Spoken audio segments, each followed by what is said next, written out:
یہ کہ یہ سفر کا مہینہ ہے تو اس میں ایک غلط فہمی ہے، لوگ اس کو منحوس سمجھتے ہیں. یہ بھی وہمی ہونے کی دلیل ہے انسان کے. جس چیز کے منحوس ہونے کی کوئی شریعت میں دلیل نہیں ہے، نہ کوئی اس کی سائنٹیفک دلیل ہے نہ شریعت کی. کوئی سائنسدانوں نے تحقیق کی ہو کہ اس مہینے میں کچھ مخصوص قسم کی ریز نکلتی ہیں تو بھی ہم مان لیں کہ چلو بھائی سائنسدان کہہ رہے ہیں. اور سائنسدان نہیں کہتے تو پھر ہمارے پاس ایک دوسرا ذریعہ کیا ہے؟ پیغمبر کی بات، بلکہ وہ پہلا ذریعہ ہے.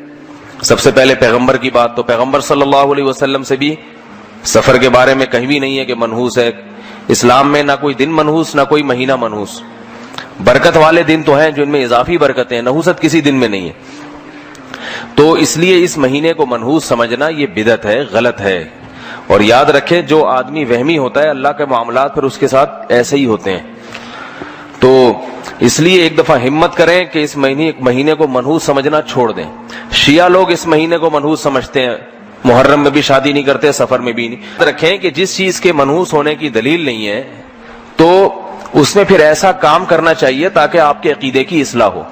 تو محرم اور سفر میں شادیاں کیا کریں، تقریبات محرم سفر میں رکھا کریں. اس سے آپ کے دماغ میں یہ جو خناس بھرا ہوا ہے نا کہ یہ منحوس ہے، یہ دماغ سے نکل جائے گا. محرم اور سفر میں شادیاں کیا کریں، تقریبات جو بھی جائز تقریبات ہوتی ہیں محرم سفر میں، اس کو نحوست کا تصور دماغ سے نکال دیں بالکل.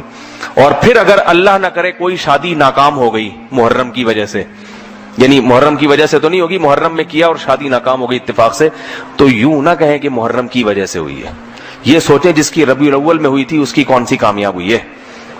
آج کل کہاں شادیاں کامیاب ہو رہی ہیں. شادی کامیاب کرنے کے لیے محرم سفر کی بات نہیں ہوتی، اس کے لیے میاں بیوی میں میچنگ اور دونوں کی ماں باپ نے کیا تربیت کی ہے، کیسے، یہ ساری چیزوں کا دخل ہوتا ہے. اس کا محرم یا سفر سے کوئی تعلق نہیں ہے.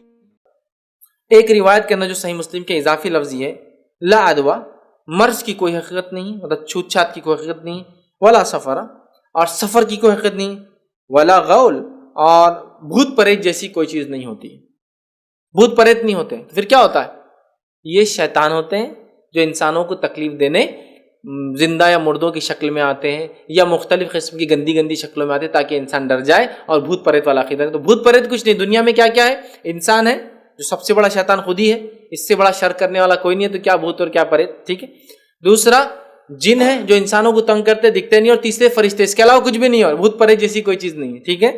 جیسے ہم بس پریوں کا اور پتہ نہیں کیا کیا عقیدہ ہوتا ہے، کوئی پری اور کوئی بھوت پریت نہیں ہوتا. ٹھیک ہے. تو کہا ولا غول، بھوت پریت کوئی چیز نہیں ہے. اسی طرح ایک اور روایت میں جو سنن ابو داؤد کی، اس میں آپ نے فرمایا رکھا لا ادوا، بیماری خود سے متعدی نہیں ہوتی، ولا حامہ، اور پھر آگے فرمایا الو کا نکلنا کوئی بری بات نہیں ہوتا، الو کا گھر پہ بیٹھنا یا چلانا کوئی بری بات نہیں، ولا پھر آگے فرمایا ولا نوآ، اور پھر فرمایا کہ ستارے کی کوئی تاثیر نہیں ہوتی ہے. پھر آگے فرمایا ولا سفر، اور سفر کی کوئی حقیقت نہیں. تو دیکھیے ایک روایت میں 4 الفاظ آئے، بعد کی روایت میں غول کا لفظ زیادہ آیا، اور اس کی بعد کی روایت میں نوآ، ستارے کا اضافی الفاظ آیا. گویا 6 چیزوں کی آپ نے فرمایا کوئی حقیقت نہیں. ایک کے بعد ایک 6 ہو گئے. بیماری خود سے متعدی نہیں ہوتی ہے. ٹھیک ہے. اسی طرح پھر آگے فرمایا کہ بدفعلی کی کوئی حقیقت نہیں ہوتی، الو کی کوئی حقیقت نہیں ہوتی، سفر کی کوئی حقیقت نہیں ہوتی، سفر منحوس نہیں ہوتا ہے. پھر فرمایا ستارے کی کوئی اپنی ذاتی تاثیر نہیں ہوتی ہے، اور پھر ایک چیز جو فرمایا کہ بھوت پریت کی کوئی حقیقت نہیں ہے. 6 چیزیں آپ نے فرمایا ان کی کوئی حقیقت نہیں، جس کو عرب حقیقت سمجھتے تھے.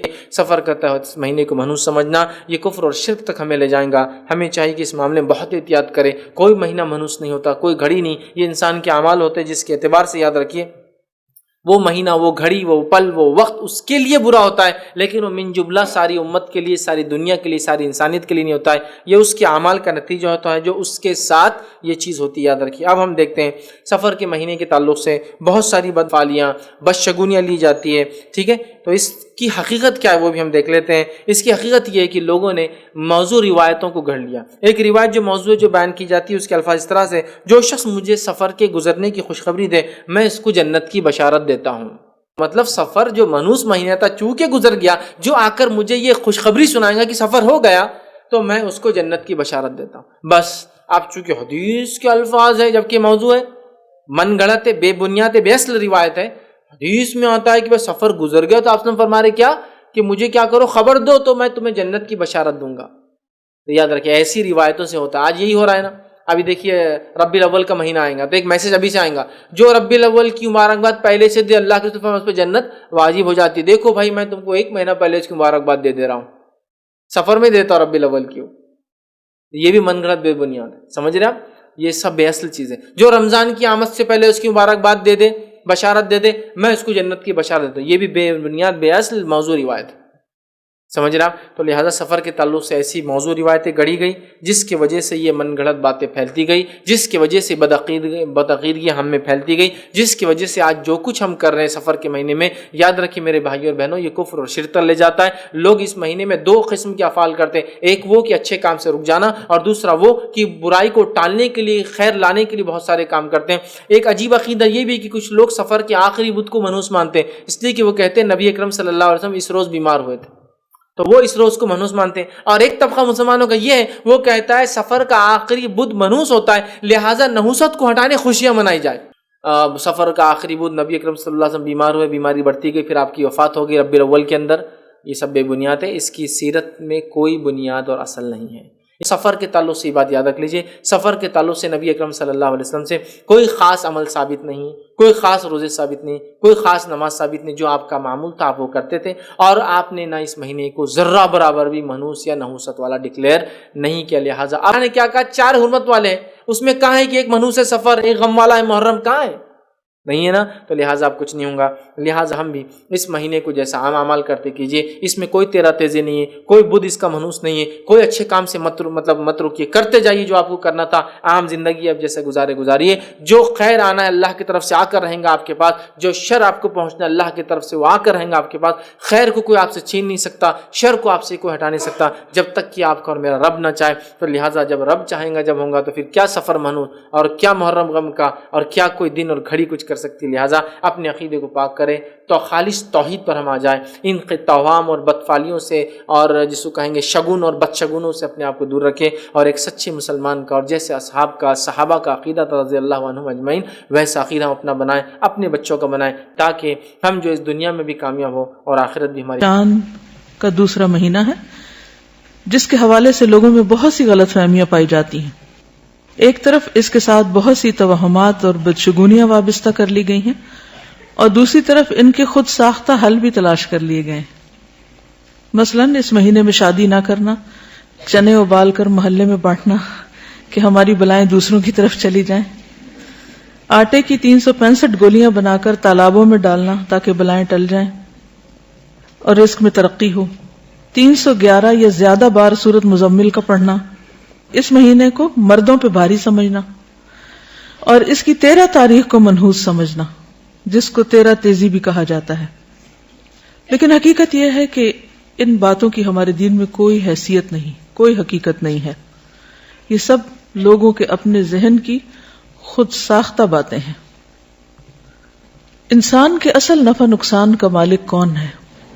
اللہ رب العزت، اور ہمارا اس پر بھرپور یقین ہونا چاہیے. لیکن افسوس کی بات یہ کہ شیطان انسان کو ہر زمانے میں حق سے دور لے جاتا رہا اور اس کو اللہ کے بارے میں، دین کے بارے میں، خود اپنی ذات کے بارے میں، نفع نقصان کے بارے میں شکوک و شبہات میں مبتلا کرتا رہا. اس لیے ہم دیکھتے ہیں کہ ہم سے پہلے اہل کتاب کے اندر بھی بہت سی ایسی چیزیں پائی جاتی تھیں.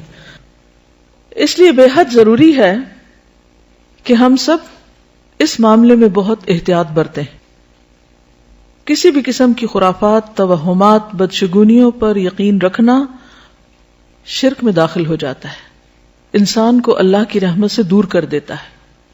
اس لیے نہایت لازم ہے کہ ہم اپنی زندگیوں سے بھی ان چیزوں کو نکال دیں، اور اس کے علاوہ معاشرے میں پھیلی ہوئی ایسی توہمات کا بھی سدباب کریں، ان لوگوں تک بھی پیغام پہنچائیں تاکہ وہ بھی ان چیزوں سے باہر نکل آئیں. سفر کا مہینہ عام مہینوں کی طرح ایک مہینہ ہے. اس میں رسول اللہ صلی اللہ علیہ وسلم نے معمول کی عبادت کے علاوہ نہ کوئی خاص عبادت کی ہے، نہ ہمیں اس کا حکم دیا ہے. جیسے ذوالحج میں حج ہوتا ہے، روزے، صدقہ خیرات، تکبیرات وغیرہ، اور اسی طرح محرم میں 10 محرم کا روزہ رکھا جاتا ہے. لیکن سفر کے مہینے میں نہ تو کسی روزے کا حکم ہے، کھائیں پیئیں، اور نہ ہی کسی اور خاص عبادت کا حکم ہے. اور نہ ہی آپ نے کسی خاص بلا سے بچنے کے لیے خبردار کیا ہے. کہیں بھی یہ نہیں کہا کہ اس مہینے میں بلائیں نازل ہوتی ہیں یا کسی قسم کی کوئی پریشانیاں آتی ہیں یا کسی پہ یہ بھاری ہے اور کسی پہ ہلکا ہے. ہرگز نہیں، کچھ بھی ایسا نہیں. توہمات اور شگون جو اس ماہ سے منسوب کیے گئے ہیں ان کی کوئی حقیقت نہیں. اتفاق سے نبی صلی اللہ علیہ وسلم کی بیماری کا آغاز بھی اس مہینے میں ہوا، تو اس سے لوگوں کا اور زیادہ وہم پختہ ہو گیا کہ نعوذ باللہ یہ مہینہ مصیبتوں کے آنے کا مہینہ ہے. تو اصل بات کیا ہے جو نبی صلی اللہ علیہ وسلم نے اس صحابی کو فرمائی تھی نا کہ دیکھو سارے لوگ مل کر اگر تمہیں کوئی نفع دینا چاہیں، کوئی نفع نہیں دے سکتا جب تک اللہ نہ چاہے، اور سب مل کر اگر تمہیں کوئی نقصان پہنچانا چاہیں، کوئی نقصان نہیں دے سکتا جب تک اللہ نہ چاہے. قلم رکھ دیے گئے اور سیاہی خشک ہو گئی. اصل فیصلہ یہی ہے. تو اصل نفع اور نقصان اللہ کے ہاتھ میں ہے. یہی چیز انسان کی توحید کو پختہ کرتی ہے. اسی پہ ہمارا علیہ توکلت و الیہ انیب.